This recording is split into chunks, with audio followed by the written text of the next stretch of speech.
Think about it. If I'm walking on the red carpet, if I am communicating, interacting with the people who love me, the people I know, the people I agree with, my confidence may not be challenged. But think about when I am in conflict, when I am in tense situations, when there is a high stake argument, conflict, negotiation. That's when our confidence is truly challenged. That's when actually we prove ourselves how much we have grown in terms of confidence.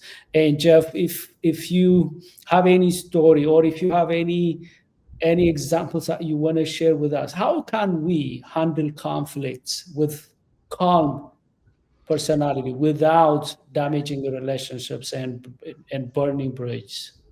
So, this is such an important thing. And honestly, AZ, we could spend lots more time talking about just this topic.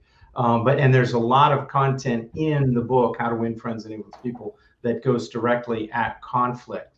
But some of the key things from my perspective that I've learned, over the years and teaching that for almost 40 years now, is it goes back to that self-control and that self-discipline.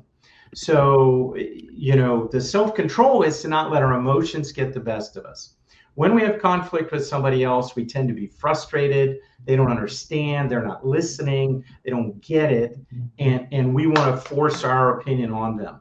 So you have to have the true self-confidence to say, let them speak. Let me hear them out. Because one thing that's true is we don't learn anything when we're talking. We only learn when we're listening. And so when we're listening or, hearing from them, we can learn things. And we have to be open-minded enough to say, hey, they may have a point. I might want to change my mind. And if we're not, then we're not going to go into conflict effectively.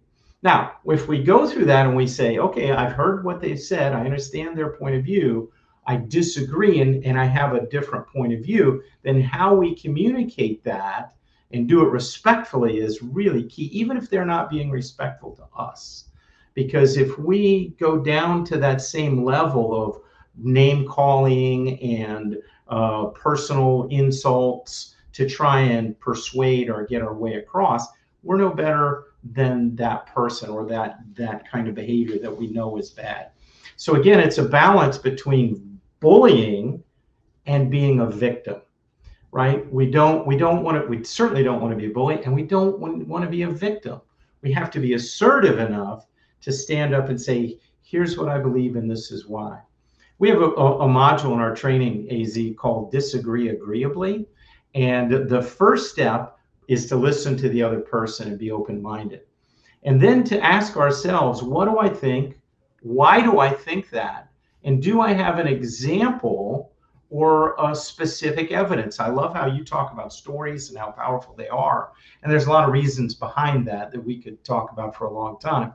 But that idea of, do I have any evidence to share? And then when I do open my mouth, I want to make sure they know I've heard them by either repeating what they've said or cushioning their point of view, saying, I hear where you're coming from, and then sharing our evidence, and then finally getting to our conclusion, hey, this is what I believe, this is what I feel, along those lines. So we've got to resist the temptation to get emotional and make it an argument. That's another one of Dale Carnegie's principles.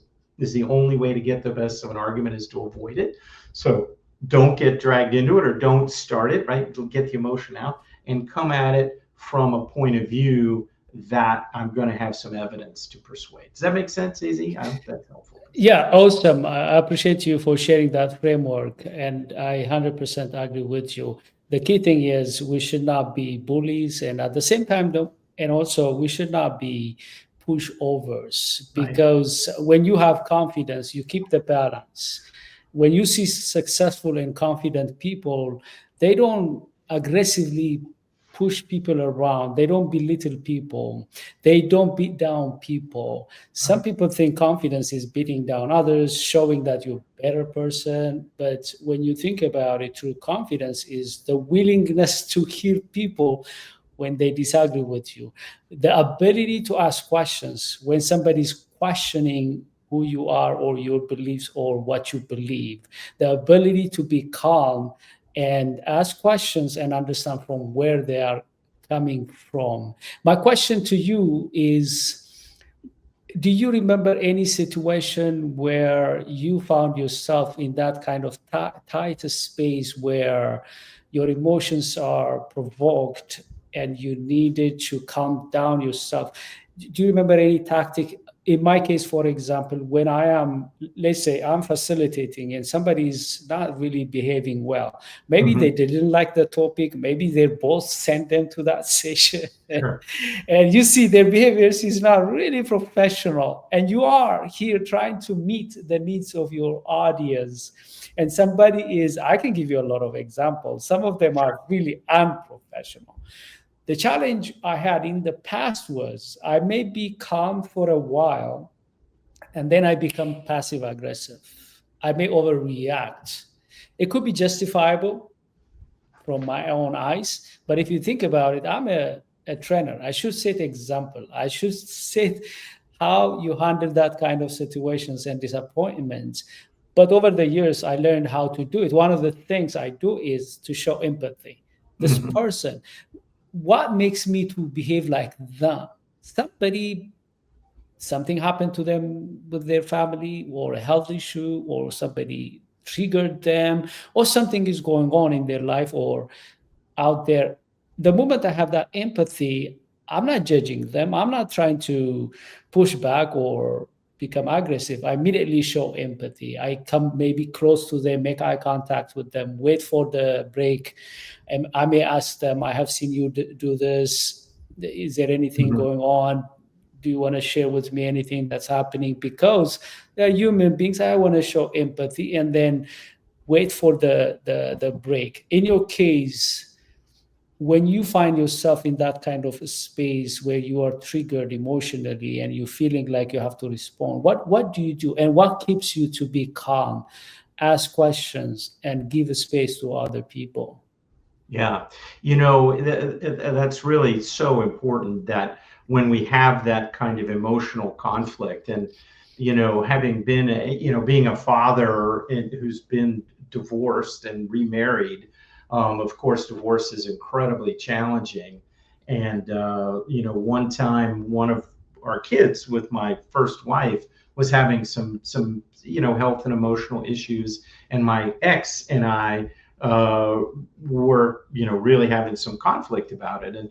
And at one point she really wanted to just fight it out, and for whatever reason I was able to stay calm and avoid it. I walked away a couple of times, came back, she still was upset and really wanted to engage. I said, no, let's just talk about it later. And it ended up a few hours later she had calmed down. We had one of the most meaningful conversations we'd had in a long time, and and we ended up making a big change where our child came to live with me instead of with her at the time, because they were having conflict.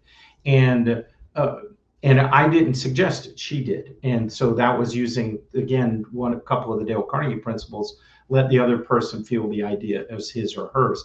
If you can do that, then you can find ways to find resolution. But it's that, look, get away. If you're getting overly emotional, get out of the situation. Literally walk away or hang up the phone or whatever it is, to not engage in that really destructive conflict, because nobody wins that, right? And then come back at it from a more calm, emotional, empathetic point of view, like you mentioned, and ideally you'll reach a compromise or come to a conclusion that will work. I love it. I love it. I do the same thing, like you say, walk away. One of the ways I walk away, if I'm over the phone and if something is triggered and my voice is changing, I don't want to say something I'm going to regret. I could say, I'll call you back. It's better to postpone that, because the moment I take time, I may realize that maybe I'm overreacting, or maybe I'm chatting with someone, maybe they did something, say something, and I'm now aggravated, and I'll say, just give me a second, I'll be back. And I go to the restroom, breathe in, breathe out. I try to put myself in their space, because I don't want to burn bridge. I try everything possible to make sure that I don't say something that I regret. Or if I'm writing an email angry, I don't want to send that. I want to keep it in the draft. I don't want to text it. I would say, let me wait an hour. These are really important, empowering, very easy to do, because yes, we have confidence. Yes, we're calm. But once in a while, there are things that are going to throw us off, and we don't want to damage relationships. It goes back to that self-control, to not say the thing you know you shouldn't, or not send the email you know you shouldn't when you feel like sending it anyway. It's overcoming that emotion.